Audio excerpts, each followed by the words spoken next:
Salut à tous, c'est Kara, trader professionnel et partenaire dans un fonds d'investissement crypto. Je vous propose tout de suite une nouvelle analyse de marché issue du live que j'anime chaque mardi soir dans la communauté privée Steady Lads. La suite de ce live analyse des positions prises sur un portefeuille de 100 000 dollars. Suite à cela, nous échangeons en direct avec les membres. Si vous voulez nous rejoindre, le lien est en description. Allez, c'est parti. Eh bien, bonsoir à tous. Euh, on commence donc ce live. On est donc le mardi 14 octobre 2025. On commence ce live après un week-end qui a été quand même assez compliqué sur le marché des cryptos. On voit tous de quoi on parle. Vendredi dernier, on a eu la plus grosse liquidation du marché crypto et le plus gros crash qu'on ait connu jusqu'à maintenant. Encore plus gros même sur certaines alts que ce qu'on a pu connaître lors du crash Covid.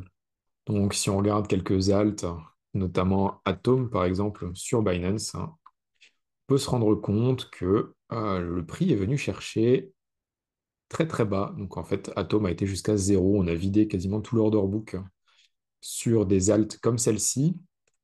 Moi, sur mon analyse, je ne vais pas prendre en compte le crash qu'on a eu vendredi dernier. Parce qu'en fait, comme vous le savez, ou pour ceux qui me découvrent, vous ne le savez peut-être pas, mais la majorité de mes analyses, je les fais sur des clauses. Et donc, le graphique que vous voyez à l'écran, ça représente toutes les clauses de chaque bougie. Donc, en fait, un point du graphique égale une clôture, sachant que le marché a quand même bien ravalé durant la nuit. Eh bien, on n'a pas forcément une clôture très basse sur tous les indices et toutes les cryptos. Donc, on aura l'occasion avec les membres dans la seconde partie de discuter un peu plus en détail de ce qui s'est passé, pourquoi ça s'est passé et qu'est-ce qu'il aurait fallu faire sur les portefeuilles pour se protéger. Mais on parlera de ça en deuxième partie. On va d'abord rester sur cette première partie, on va faire une analyse plutôt des indices que j'utilise sur TradingView, ainsi que les big cap, Bitcoin, Ethereum et Solana. Et ensuite, on passera dans la deuxième partie avec une analyse plutôt typée position, crash et aussi plutôt altcoin. Donc c'est parti pour cette première partie où on va être vraiment sur l'analyse des indices. Donc on commence comme d'habitude par Total. Total, pour rappel, qui est donc la capitalisation totale du marché des cryptoactifs sur donc, le marché des cryptoactifs dans sa globalité. Ça fait depuis début juillet, donc au final début de l'été, qu'on se retrouve dans une consolidation au-dessus du all-time high de 2024 sur le marché des cryptoactifs. En fait, on est dans un marché qui est très erratique depuis maintenant plusieurs mois, et c'est des positions qui sont compliquées à tenir. En tout cas, il ne faut pas être trop actif sur ce marché-là parce qu'on n'a globalement pas de tendance. On voit qu'on a du up, du down, et on fonctionne comme ça en zigzag sans réelle tendance haussière. Si on se met en 3D, on a eu une cassure de l'ATH ici qui datait du 11 août, cassure de cette ATH avant de venir réintégrer en dessous. Donc ça fait pas mal de temps qu'on n'a plus des cassures franches au niveau des nouvelles découvertes de prix. Là où par le passé, quand on avait une cassure de prix, comme par exemple ici à l'ATH de 2017 qui avait été cassée, eh bien on était encore fortement monté en 2021. Pareil, on ne le voit pas ici, mais on le voit sur Bitcoin, hein. Hop, à la cassure de 2013, eh bien, on avait encore fait des beaux multiples par la suite à la cassure en 2017. Mais actuellement, quand même, sur ce marché ici des cryptos, ça devient beaucoup plus compliqué d'avoir des reprises haussières et très fortes lorsqu'on a des cassures d'ATH. Donc ici, encore une fois, on a eu une cassure d'ATH, on est venu réintégrer. C'est ce qu'on avait eu également ici, hein. On avait fait un nouveau plus haut, qu'on est venu casser, on a pumpé pendant quelques jours avant de venir ravaler complètement et reconsolider en dessous des prix d'ATH. Donc, marché compliqué, marché complexe pour se positionner correctement sur des long runs. On est dans un marché qui est vraiment plus comme on l'avait par le passé. Au niveau de Total, on est donc venu réintégrer la consolidation et on est venu retester le support. Donc en fin d'après-midi, on était même dans cette zone ici avec des points bas qui sont toujours plus hauts ici. Mais pour l'instant, on est toujours dans une bougie de 3 jours qui se clôturera demain soir. Donc avant demain soir, on peut encore revoir pas mal de volatilité. Pour moi, tant qu'on est au-dessus de cette zone d'ATH 2024, on est toujours dans une zone de bull market et donc on est toujours haussier globalement sur le marché. Tant qu'on n'a pas fait de nouveau plus bas et qu'on n'a pas de clôture ici en dessous, eh bien, on reste toujours dans une tendance qui est globalement haussière. On ne va pas parler d'une tendance forte, mais une tendance qui est quand même haussière parce qu'on ne fait pas de nouveaux plus bas. Et par contre, on fait toujours des nouveaux plus hauts, même s'ils sont un petit peu plus compliqués. Au niveau de la dominance des stablecoins, attendez, j'ai encore deux choses à dire au niveau de total, là. En daily, par contre, on est venu faire un nouveau plus bas par rapport à ici. Et surtout, on a fait un top ici, hop, qu'on avait un premier top haussier qui était là, tout en haut. Par la suite, on est venu donc ravaler durant vendredi toute la journée, enfin en tout cas toute la soirée et toute la nuit. On a eu ce fameux crash de marché. On a fait un plus bas ici, mais qui est toujours au-dessus de l'ATH de 2024. On est venu ravaler et on a fait un point haut ici qui est plus bas que le précédent. Pour l'instant, c'est normal. Je ne pense pas qu'il y a des chances pour qu'on allait venir chercher directement ici au-dessus. Donc, c'est normal qu'on fasse un point haut qui est plus bas que le précédent. Maintenant, ce à quoi il faut faire vraiment très attention, c'est est-ce que le prix va venir comme ceci, rechercher et repartir vers des nouveaux plus hauts, ou est-ce qu'à l'inverse, on va venir faire un nouveau plus bas et casser ce support ici d'ATH de 2024. En 4 heures, on peut voir, je vais nettoyer, en 4 heures, on peut voir qu'on a déjà des signaux assez intéressants où en fait on a déjà une consolidation ici qui a été cassée par le haut. La résistance de cette consolidation se transforme en support et donc on a le rebond du marché qui se poursuit ici durant la journée et en tout cas durant la soirée de ce mardi. Maintenant, est-ce qu'on va venir taper la tête dans la résistance ici et rebondir vers le bas? Ou alors, est-ce qu'on va parvenir à passer à travers et par la suite venir chercher des nouveaux plus hauts et repartir, pourquoi pas, à l'attaque sur un marché quand même plus ou moins haussier? Pour l'instant, c'est trop tôt pour le dire. On peut juste observer et essayer de trouver certains setups pour se positionner. C'est un peu compliqué de se positionner si vite. Je pense qu'il faut attendre de laisser la poussière retomber un petit peu après tous les événements qu'on a eus et de voir si on peut déclencher des beaux setups, des belles reprises sur le marché et se positionner sur des bonnes cryptos, que ce soit les big caps ou peut-être des small caps. Au niveau de la dominance des stablecoins, on arrive ici sur une résistance. Donc on a la résistance qui avait été dessinée déjà au mois de juin, donc début juin et vers mi-juin, pardon.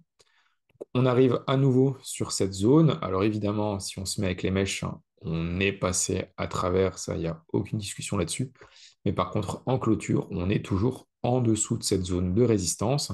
Donc ça pourrait servir de zone de rebond pour venir réattaquer, pourquoi pas, la zone la plus basse. Je rappelle encore une fois, premier objectif de de ce potentiel retournement, si on peut l'avoir sur la dominance des stablecoins, c'est d'aller chercher la dominance au niveau de 5% sur les stablecoins. Pour rappel, hein, ce graphique-là, s'il est haussier, ça veut dire que les stablecoins prennent une place de plus en plus importante dans l'écosystème crypto et en général, ça veut dire que c'est plutôt baissier pour les cryptos en général, que ce soit Bitcoin, Ethereum ou autre. À l'inverse, un graphique de la dominance des stablecoins qui baisse, c'est haussier pour les cryptos, pardon. On passe maintenant sur mon indice d'alt season. Donc, c'est quoi? C'est BTC.D plus USDT.D plus USDC.D. Donc, globalement, c'est quoi? C'est la dominance des Bitcoin plus la dominance des stablecoins. Si ce graphique-là monte, ça veut dire que les capitaux du marché crypto sont plutôt envoyés ou dans du Bitcoin et ou dans des stablecoins. À l'inverse, si ce graphique-là est baissier, eh bien, ça veut dire que les capitaux ne vont ni dans Bitcoin ni dans les stablecoins. Et donc, c'est plutôt positif pour toutes les altes, hein, à l'inverse. On a donc une belle résistance ici aux alentours des 67% sur mon graphique d'alt season. Pour rappel, si on se met en weekly, on avait donc un énorme canal ascendant ici avec un beau support aux alentours des 67, ce qui a servi de résistance. On l'a cassé, on a rebondi dessus. On est venu rebondir une nouvelle fois quand on l'a attaqué ici, au niveau de 67%. On est passé à travers, on est occupé actuellement de le retester et pourquoi pas venir par la suite rebondir dessus pour repartir un peu vers le bas et donc lancer une potentielle alt season. Ce serait un très beau setup. Il me semble que j'en parlais la semaine dernière. On avait toujours cette résistance qui était là au-dessus et qu'on pouvait très bien venir la chercher après la cassure par le haut de cette consolidation. Donc on a eu une première jambe baissière. On a une consolidation ici par le bas. Ça aurait été bien qu'on vienne directement chercher euh, plus de baisse hein, sur ce graphique-là. Malheureusement, on est venu rechercher plutôt vers le haut et venir rechercher cette résistance-là avant de redescendre. Donc ici maintenant, il ne reste plus qu'à repartir vers le bas. En tout cas, c'est ce qu'on espère et c'est ce qu'on peut espérer de mieux pour les portefeuilles crypto actuellement. Pour l'instant, rien n'est gagné, mais j'ai quand même un bon pressentiment là-dessus. Euh, J'annulerai le plan, entre guillemets, si on vient rechercher des zones au-dessus des 67, 68%. Ça voudrait dire qu'on réintègre de façon un peu plus profonde ce canal qui dure depuis 2021 et surtout qu'on vient casser une résistance. Donc là, il n'y aurait plus grand-chose à espérer sur les alts. Au niveau de alt versus USD. Donc on est ici, on a eu une cassure de support là, une cassure de résistance ici. Donc on avait un point haut là, on est venu chercher la liquidité au-dessus avant d'avoir un gros ravalement baissier. On a fait un point plus bas ici et on fait actuellement un point haut qui est évidemment plus bas que le précédent, de la même manière que sur Total là. On est venu rechercher le support, donc le support qui avait servi déjà ici en novembre 24. On était rebondi dessus en décembre 24. Il avait servi de résistance en février 25, en mars et au mois de mai, avant de servir un nouveau de support en août 2025. Et enfin, ici, au mois d'octobre, ça a servi de support également. Donc, pour moi, tant qu'on est au-dessus de cette zone-là, eh bien, on est quand même sur un support très très fort. Maintenant, on pourrait très bien avoir un peu plus de consolidation ici, comme ceci, pour repartir par la suite, ou à l'inverse, hein, si vraiment on devait entamer un marché baissier sur les cryptos, eh bien, on pourrait tout simplement venir casser le support et repartir vers les nouveaux plus bas, comme on l'a connu en 2022-2023. Donc, ça ouvrirait la porte à des moins 60, moins 70, moins 80% sur le marché des alts. Pour le moment, on n'en est pas encore là, on est toujours au-dessus du support, donc il y a toujours de l'espoir. Si on prend cette fois-ci les alts par rapport à BTC, ici, voilà, ce support-là n'a pas tenu, on peut le supprimer. Par contre, on est occupé de retester ici en 3 jours, encore une fois. Donc, on est sur un graphique 3D. On est occupé de retester le top du mois de juillet. Donc, mi-juillet, ici, on avait fait un top sur Alt versus BTC qui avait été plus haut que le précédent ici. On avait retesté, enfin, en tout cas, on a fait un petit retracement ici avant de repartir et de recasser ce top. Et actuellement, on vient le retester en tant que support. Donc, il faut savoir que généralement, un support, quand il est cassé, il devient une résistance, et à l'inverse, une résistance, quand elle est cassée, elle devient un support. Donc ici, on pourrait imaginer qu'en fait, le graphique et le prix des alt BTC transforment une résistance passée en support, ce qui serait plutôt positif pour nos altcoins à mettre en parallèle avec le graphique de l'alt season index qu'on a présenté juste ici où on pourrait avoir un top également. Donc en fait, ça, ce serait positif pour les alts. Et ceci, ça serait positif pour les alts, encore une fois, contre BTC. Donc en fait, peut-être que le crash qu'on a connu vendredi, c'était tout simplement une remise à zéro, entre guillemets, du marché, où on a liquidé énormément de leverage sur le marché et énormément de traders, tout simplement. Il y a beaucoup de traders qui ont été tout simplement rayés de la carte. Et quel meilleur moment pour faire le plus de mal au plus de personnes possible que de commencer une alt season lorsqu'il n'y a plus personne sur le marché.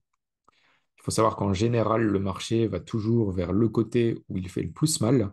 On appelle ça le max pain. Et en général, après un gros crash comme ça, il y a soit beaucoup de monde ont vendu des positions, ont été liquidés, n'ont plus de leverage, et donc c'est tout simplement un bon moment pour pouvoir repartir sur des alts parce que tout simplement, il n'y a plus personne pour faire énormément de profit.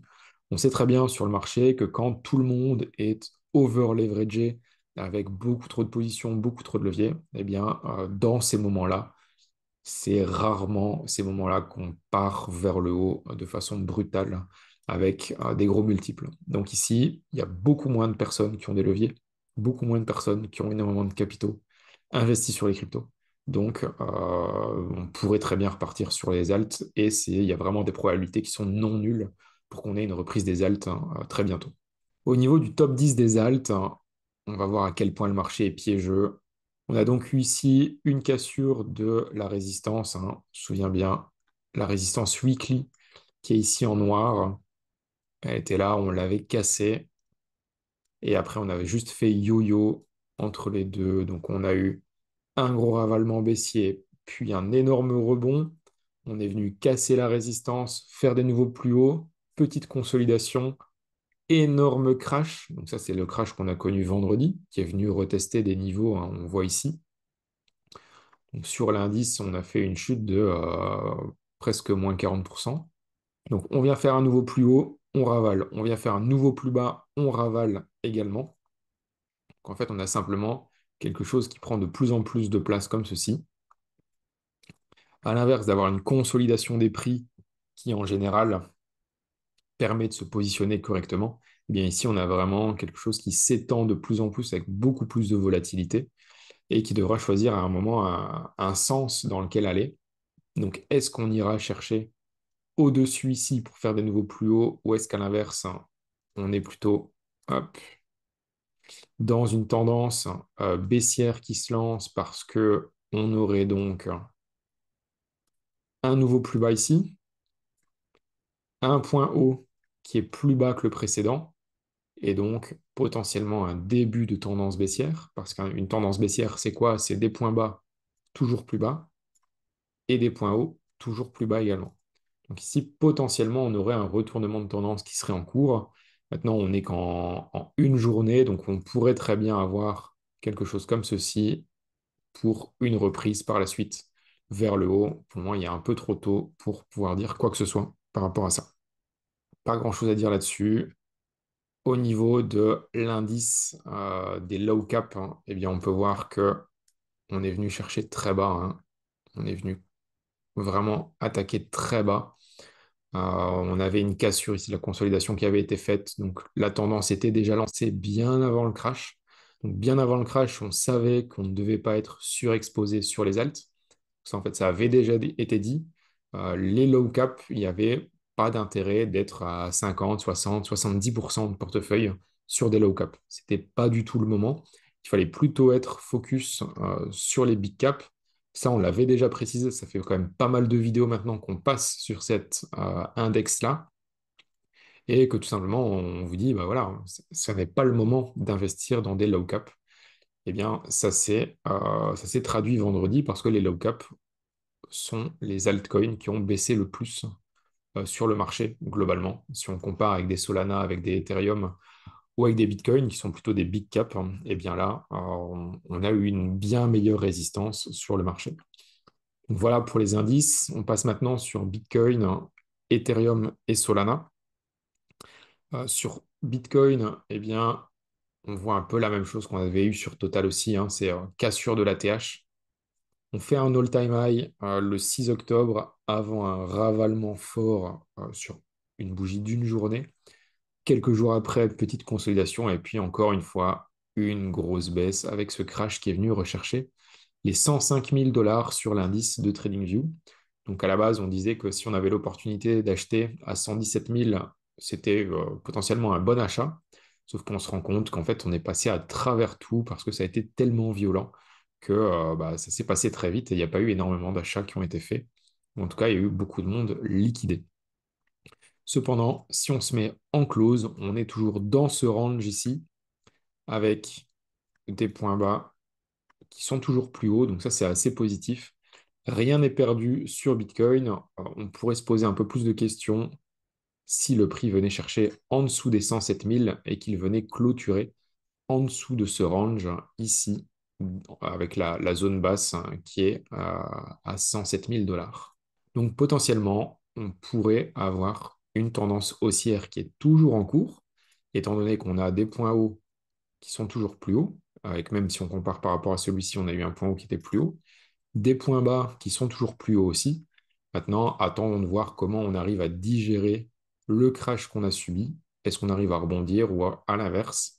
Est-ce que c'était le point final du bull market et que maintenant on entame un bear market avec un rebond comme ceci et plutôt une baisse à long terme sur Bitcoin avec un retour, je ne sais pas, 80, 70, 60, 50, 30 000 dollars. Aucune idée, personne ne peut le prédire. En tout cas, pour l'instant, on ne parle pas du tout de cette target-là. Pour l'instant, on est toujours sur Bitcoin à 113 000 dollars, ce qui est toujours un très beau prix sur Bitcoin après un tel crash.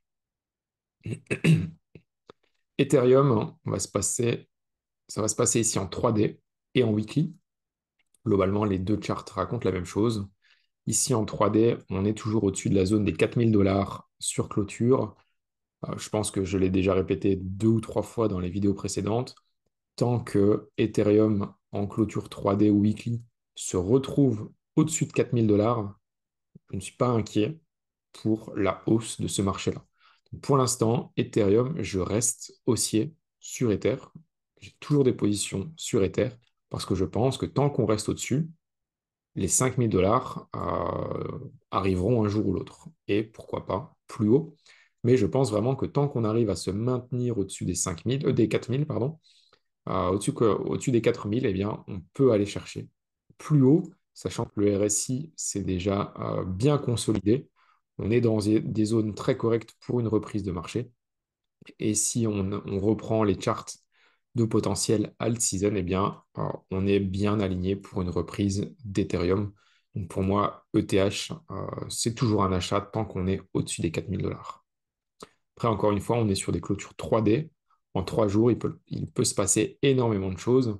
Et donc, on pourrait très bien avoir un ravalement baissier ici jusqu'à 3008 pour revenir chercher plus haut en une journée ou en 2 jours, ce qui ne se verrait pas sur la clôture 3D, mais qui pourtant se verrait sur votre portefeuille parce que vous aurez dû subir cette baisse-là pendant quand même quelques heures, quelques jours. Au niveau de Solana, en 3D, si on reprend la vidéo de la semaine dernière, je vous disais que c'était assez compliqué ici sur Solana parce qu'en fait, on avait eu une consolidation dans cette zone-ci qui avait duré plusieurs jours. On avait eu un support qui était bien dessiné. On était venu retester ce support-là et je vous disais la semaine dernière, OK, c'est compliqué parce que peut-être qu'on entame une tendance baissière sur Solana parce qu'on a un support qui se transforme en résistance. On a un point haut, enfin le deuxième point haut est plus bas que le précédent. On a un point bas qui est plus bas que les précédents aussi. Et ici, on vient de refaire un point bas aussi. Potentiellement une tendance baissière qui se lance sur Solana. En clôture 3 jours, je vais nettoyer un petit peu ceci. En clôture 3 jours, on est venu clôturer tout juste en dessous du support. Et on est actuellement occupé de repasser au-dessus de ce support-là. Donc, c'est pas très propre. Mais si on pouvait simplement faire un petit oups, entre guillemets, où on est venu retester un peu plus bas ce support et qu'on repasse au-dessus de façon un peu plus pérenne, eh bien, on pourrait repartir assez facilement sur Solana. Quelque chose que j'aime bien, c'est sur Solana BTC, où on est venu rechercher ici cette zone de consolidation, donc ce support. Solana BTC, on avait une tendance baissière qui se transformait en tendance neutre et qui finalement est potentiellement en tendance haussière actuellement. En tout cas, on est venu rechercher sur clôture la zone qu'on avait identifiée déjà depuis, si je ne me trompe pas, une semaine ou deux. On avait identifié cette zone-ci où on s'était dit, OK, si Solana BTC vient chercher cette zone, ça peut être assez intéressant pour un achat. On est venu la rechercher. Maintenant, attention, on est rebondi, mais on vient actuellement retester cette zone de support en tant que résistance. Donc, peut-être qu'on va avoir un petit peu plus de consolidation dans cette zone-ci avant de repartir haussier. Dans tous les cas, moi, si je devais me faire une conclusion ici sur cette vidéo, qu'est-ce qui est important? Regardez les indices ici, Alt-Season Index. Est-ce qu'on arrive à venir rechercher cette résistance et pas passer à travers? Donc, est-ce qu'on se retourne à partir d'ici ou même un petit peu plus haut pour venir rechercher des points plus bas? Ce serait très positif pour les alts. Ethereum, tant qu'on est au-dessus des 4000, pour moi, pas de problème. On peut toujours rester haussier sur Ether et je pense que Ether a de beaux jours devant lui encore à l'avenir. Solana également, Solana surtout par rapport à BTC. Donc, je remontre le chart. Solana par rapport à BTC, tant qu'on est au-dessus de cette zone-ci, qu'on ne fait pas de nouveau plus bas et qu'on n'entame pas une tendance baissière, eh bien, je pense qu'on peut remonter assez fortement. On a eu une belle hausse de Bitcoin en 2023, 2024, 2025 également. On a eu une belle hausse d'Ethereum récemment depuis le mois de mai. On n'a pas encore vraiment eu de reprise de Solana, donc peut-être qu'on aurait le tour de Solana qui arrive très bientôt. Ça, l'avenir nous le dira. En tout cas, ce n'est pas encore le moment de se positionner fortement sur des small caps. Donc voilà, ça c'était tout pour la première analyse au niveau des big caps, au niveau des indices. On va s'arrêter là pour aujourd'hui. Pour aller plus loin, vous pouvez suivre en direct l'évolution de mon portefeuille et le raisonnement qui l'accompagne au sein de la communauté Steady Lads. On se dit à mardi prochain sur YouTube ou dès maintenant via le lien en description.